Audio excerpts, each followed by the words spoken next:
Візілотон сповільнює помутніння кришталика при катаракті. Райан Макбет, ветеран армії США та ост-аналітик. Вітаю вас в нашій програмі, Раяне. Вдячний вам за запрошення. Україна завдала удару по Каспійському флоту Росії, який знаходиться на відстані понад 1000 кілометрів у глиб російських територій. Були уражені кілька кораблів. Як можете на це відреагувати? Адже Україна б'є Росію всупереч усьому. Це справді вражає, як Україна розробила технології, зокрема технології надводних дронів, технології безпілотних надводних дронів, технології безпілотних повітряних дронів, абсолютно унікальні, які здатні завдавати ударів по Росії далеко в тилу ворога. І вони розвинули це лише за останні 2 роки. Боже мій, вже майже 3 роки. Майже 3 роки. Понад 2,5 роки Україна бореться. І вони розробили ці технології з нуля. Український народ – це ті самі люди, які наливали бензин у пляшки з-під пива і залишали їх у ящиках з-під молока на автостанціях з інструкціями для знищення російської техніки. Це все показує, що це люди, яких нікому не вдасться перемогти. Також північнокорейські військові вперше вступили в бойові дії в Курській області, повідомляє Reuters. Також вони вперше опинилися під обстрілами України, за даними української воєнної розвідки. Яка ваша думка з приводу цього? Я можу вам сказати, що рано чи пізно ми почнемо бачити цих солдатів на полі бою. І я можу сказати вам, що одна річ, яку має Північна Корея і яку хоче Росія, це солдати. І коли ми маємо ситуацію, коли вперше в історії, по суті, Північна Корея має щось, чого хоче Росія. Отже, за цією угодою Росія отримує солдатів-північнокорейців, а Північна Корея отримує такі речі, як технології для виготовлення озброєнь, супутникові технології, які вони не можуть розвивати вдома. Я не вірю, що президент Путін хоч трохи турбується про Північну Корею, але йому потрібні солдати – це все, що в нього на меті. Щодо того, чи добре будуть воювати ці солдати, побачимо. Наскільки я розумію, були ситуації, коли деякі з цих солдатів випадково стріляли по росіянах, тому не схоже, що це той якісний тип спецназу, який ми думали, вони насправді збираються відправити на передову. Також ви щойно згадали про спецпризначенців КНДР. Було багато повідомлень про те, що їм по 20 років – це молоді люди. І як ми можемо взагалі називати їх спецназівцями, якщо вони не були в бойових діях? Не брали участі у великих закордонних операціях жодного разу до цього. Власне, для них спецназ може бути не схожим на американських спецназівців, які займаються боротьбою з тероризмом, коли вони стрибають з парашутом і допомагають створити ополчення. Приблизно так роблять американські спецназівці.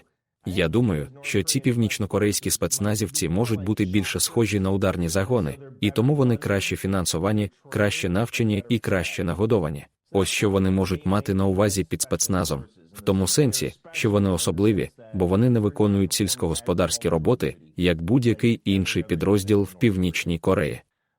Тож це може бути їхнім обґрунтуванням, аби називати це спецназом. Це можуть бути люди у віці 20 років, але, можливо, це люди з високопоставлених сімей режиму, яких вони знають, і тому будуть ставитися до цих дітей краще. І тому у них просто інше визначення того, що таке спецназ. Також, схоже, Володимир Путін намагається бути обережним, адже він ще не вів війська Північної Кореї в Україну, на українську територію. Оскільки вони ведуть бойові дії в Курській області Росії. Про що це може свідчити? Власне, я міг би зазначити, що президент Путін не хоче будь-якої ситуації, коли північнокорейські війська могли б бути захопленими в полон Україною. а потім бути допитаними південнокорейським солдатом.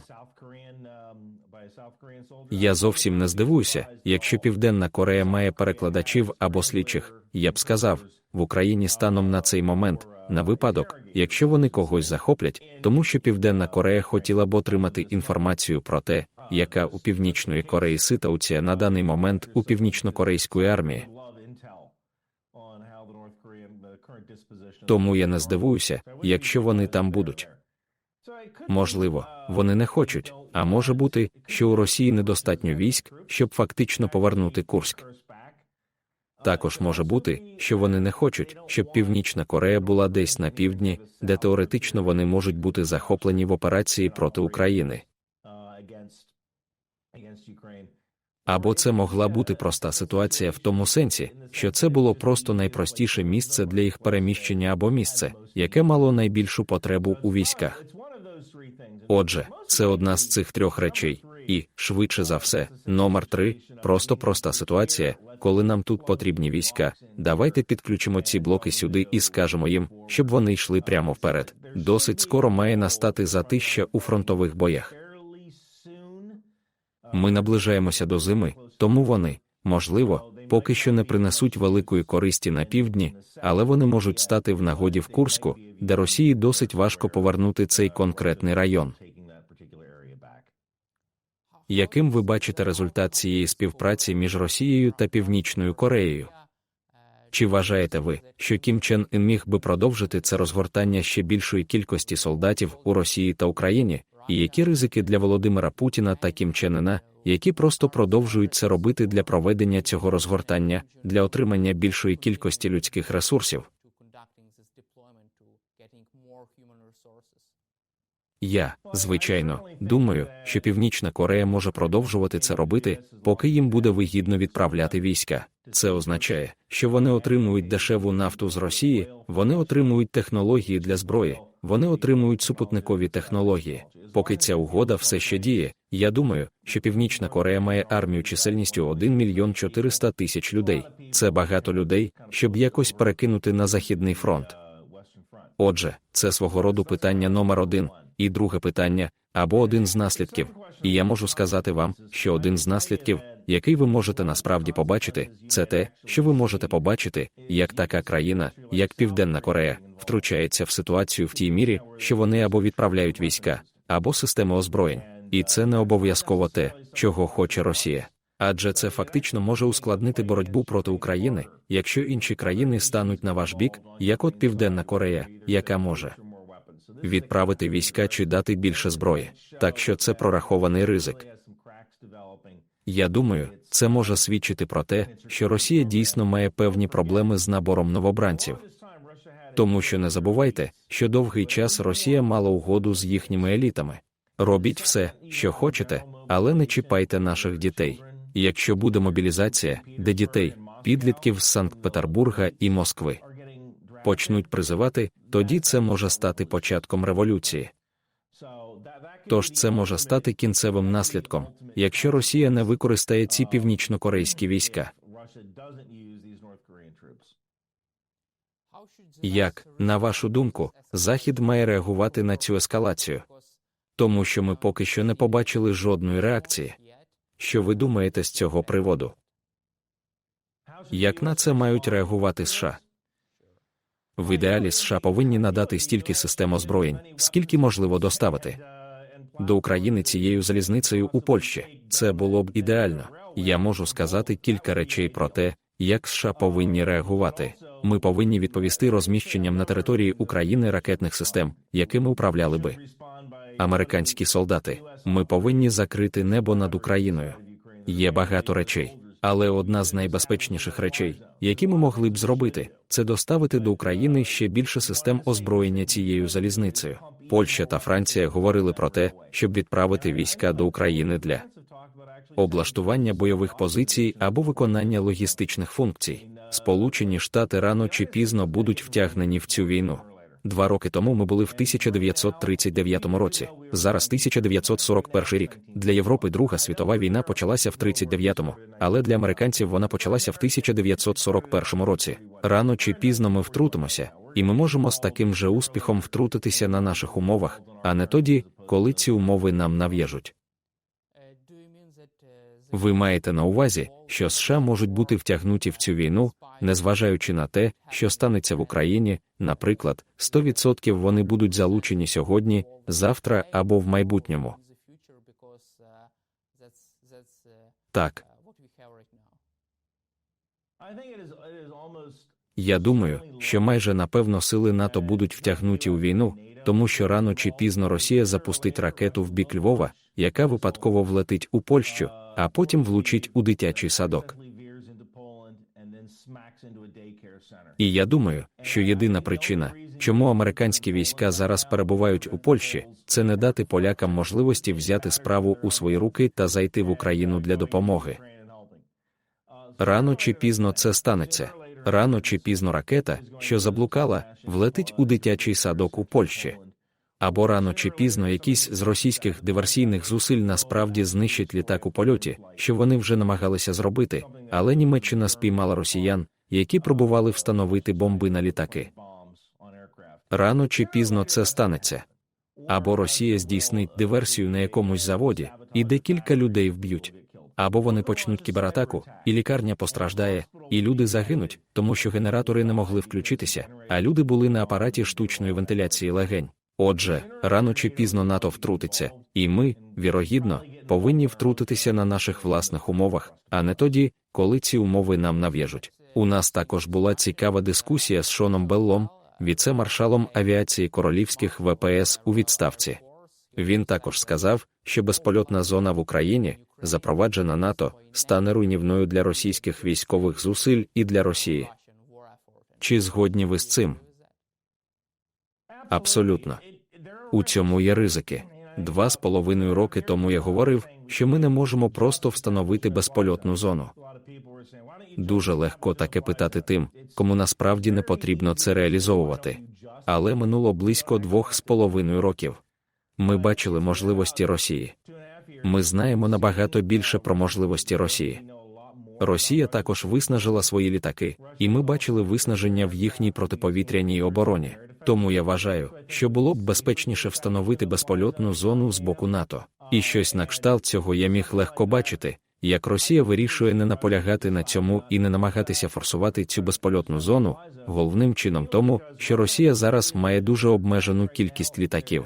Їхнє авіаційне виробництво не те, що могло б бути. Я думаю, що вони виробляють, можливо, від 25 до 50 літаків на рік, тому вони не можуть собі дозволити, щоб якийсь літак був збитий. І коли ви протистоїте, можливо, одній з найбільших і найбільш технічно просунутих коаліцій літаків у світі, буде простіше тримати літаки на землі, подібно до того, що зробив Саддам Хусейн, коли дізнався про американські військово-повітряні сили, про коаліційні повітряні сили. Тому так, я бачу, що безпольотна зона зазнала б величезного впливу, якби вона була запроваджена НАТО.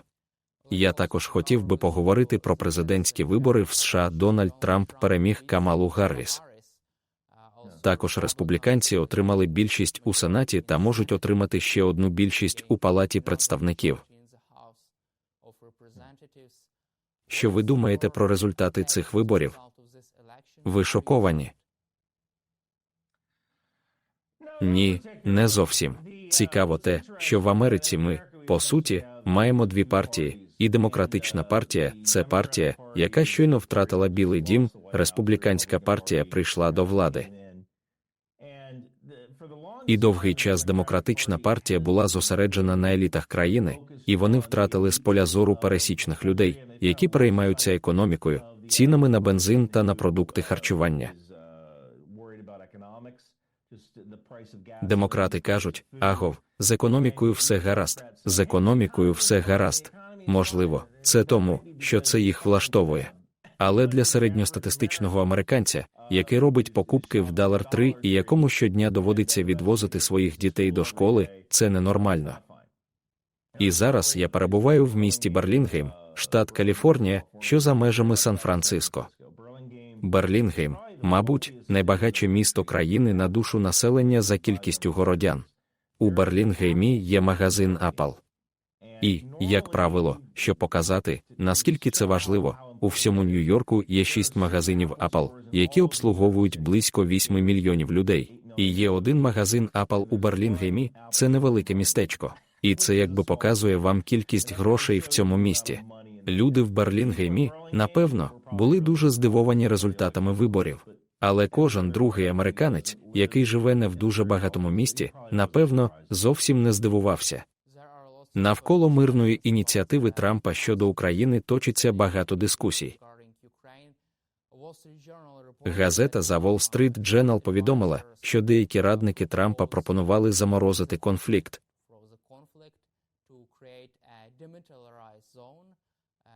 Щоб створити демілітаризовану зону, щоб зупинити цю війну.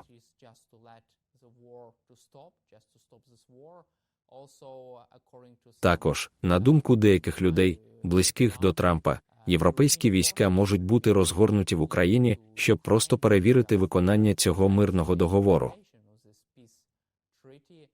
І моє перше запитання, чи вірите ви, що Трампу було б так легко і просто зателефонувати Володимиру Путіну і закінчити війну за 24 години? Ні, не вірю. І це з кількох причин. По-перше, Володимиру Путіну потрібна війна. Йому потрібна війна, щоб утриматися при владі. Він повинен тримати свою націю у вічній війні, щоб залишитися при владі. Як тільки вони припиняють виробляти військові комплектуючі, колеса відриваються від російської економіки, по суті. І це буде дуже, дуже погано для Росії. Тому Росія має перебувати у стані вічної війни, вічної мобілізації. Тому я насправді не думаю, щоб Росія погодиться на якусь мирну угоду, незважаючи ні на що. Тому я знаю, що коли справа доходить до президента Трампа, його найбільший страх – це не Росія, а Китай. І я вже говорив про це раніше, що Китай спостерігає за тим, що відбувається в Україні. І якщо ми не можемо підтримати країну, яка має залізничну лінію до Польщі, ми не підтримаємо таку країну, як Тайвань, яка знаходиться на відстані 6100 миль або, я думаю, близько 10 тисяч кілометрів від Китаю. Існує проблема великих відстаней у Тихому океані, де потрібно забезпечити можливість переміщення постачань зі Сполучених Штатів або з Англії, Франції, Великої Британії, Канади, Австралії та всіх країн, які є частиною коаліції для захисту Тайваню. Усі ці поставки потрібно доставити аж до Тайваню. Тож Китай спостерігає за тим, що відбувається в Україні, і вони збираються ухвалити рішення про вторгнення на Тайвань у 2027 або 2028 році, виходячи з того, як ми будемо діяти в Україні. Тому, як на мене, президент Трамп закличе до певного припинення вогню, а потім надасть Україні стільки зброї, скільки буде можливо. Вони називають це теорією Декобра Аза, щоб озброїти Україну до зубів, аби Росія не могла б наважитися знову вторгнутися. Але я не думаю, що Трамп зможе зателефонувати президенту Путіну і сказати: «Вам потрібно зупинити війну прямо зараз, і у нас буде мир, у нас будуть миротворці всередині нинішньої демілітаризованої зони». Я не думаю, що це буде так просто, звичайно. І моє питання полягає в тому, що буде після того, як Володимир Путін скаже: «Ні, я не буду цього робити». Дивіться, президент Трамп дуже мстива людина, і люди говорять про угоди. Йому подобається укладати угоди. Він каже: «Я збираюся домовитися, я збираюся укласти угоду між Україною та Росією». І я легко собі можу уявити, що може статися зворотнє. Трамп скаже: «О, угоди не буде. Добре. Тоді я надам Україні купу систем озброєнь і дозволю атакувати територію Росії за допомогою цих систем зброї. У нас вже є угода». Ні. Добре. Велика Британія, Франція, вам дозволено. Україні тепер дозволено запускати ракети Scalp та Storm Shadow по Росії. У нас вже є угода. Продовжимо надавати більше зброї в Україну, поки не досягнемо угоди. Ось так може діяти Трамп. Не забувайте, що президент Трамп – це серйозна особистість, і він може бути дуже мстивим. Він не забуває нічого. І якщо хтось не реагує позитивно на те, що він каже, тоді ви можете опинитися на поганій стороні. І якщо президент Путін опиниться на поганому боці, президент Путін точно може опинитися на поганій стороні ракети Storm Shadow. Отже, чи очікуєте ви такого позитивного сценарію, коли Трамп надасть Україні безпекову допомогу, поки обидві сторони не зможуть досягти мети, зможуть вести переговори сумлінно, зможуть досягти нормальної угоди на відповідних для України умовах.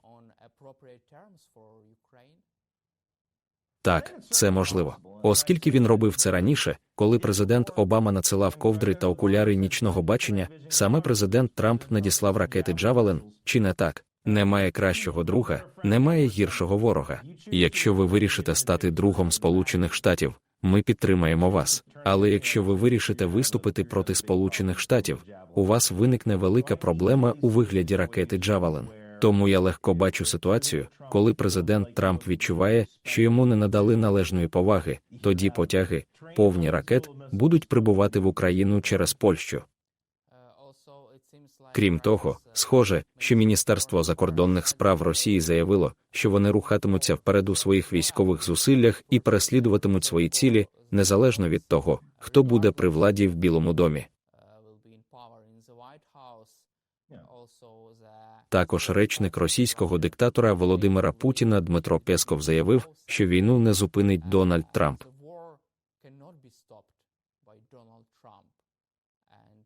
І чи не вбачаєте ви в цьому ознаки того, що російська сторона не хотіла б вести переговори без будь-якого тиску на них? Росія ще не досягла своїх цілей, тому я не розумію, як війна може зупинитися, тому що Росії потрібно захопити всю Україну і перетворити її на маріонеткову державу, на кшталт Білорусі. Після України вони хочуть захопити Балтику, після Балтії вони захочуть Польщу, і це зменшує кордон Росії із Заходом, я думаю, з 1600 миль до 200 миль. Вам доведеться перевести це в кілометри. Але вся ідея тут полягає в тому, що вони хочуть захопити певні країни на Заході або перетворити їх на держави-маріонетки, тому що вони хочуть створення буферної зони. І я також вважаю, що Росії буде важче атакувати Україну без іранської зброї.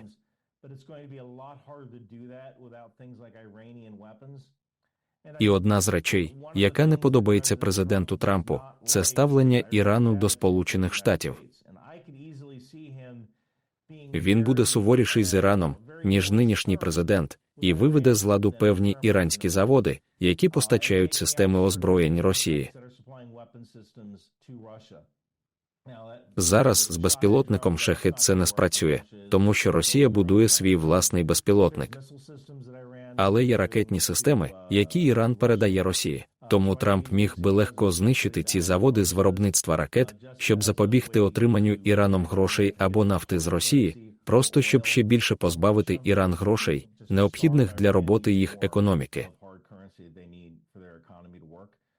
Тож навіть якщо Росія захоче продовжувати свою агресивну війну, їй доведеться робити це, можливо, без допомоги Ірану. І останнє моє запитання до вас стосуватиметься цієї теми, яку ми вже обговорювали щодо Дональда Трампа. Хто може бути задіяний у його команді? Хто міг бути з ним у Білому домі? Чи є у вас якісь ідеї, хто може консультувати Дональда Трампа щодо України? Власне, один з цих людей, я не дуже захоплююся політичною стороною справи, але я знаю, що одним з цих людей може бути Майк Помпео. А Майк Помпео дуже добре усвідомлює статус Росії як держави, яка продукує дезінформацію. Насправді він є членом правління компанії з виявлення дезінформації, з якою я вже працював раніше. Отже, якщо Майк Помпео буде в кабінеті Трампа в якійсь ролі, він, безумовно, буде голосом розуму і прихильником України, головним чином тому, що він знає, наскільки важливо переконатися, що Україна отримує зброю, яка їй потрібна. Завжди добре підтримувати демократію, особливо таку молоду демократію, як Україна. І підтримуючи її, ми також демонструємо Китаю нашу рішучість, тому ми вирішуємо дві проблеми відразу. А що подобається бізнесмену? Бізнесмену подобається вигода. Отже, якщо ви можете отримати дві переваги, а не одну, то чому б і ні? Дякую вам, Раяне, за ваш час і за вашу підтримку України. Слава Україні! Велике спасибі за те, що запросили мене.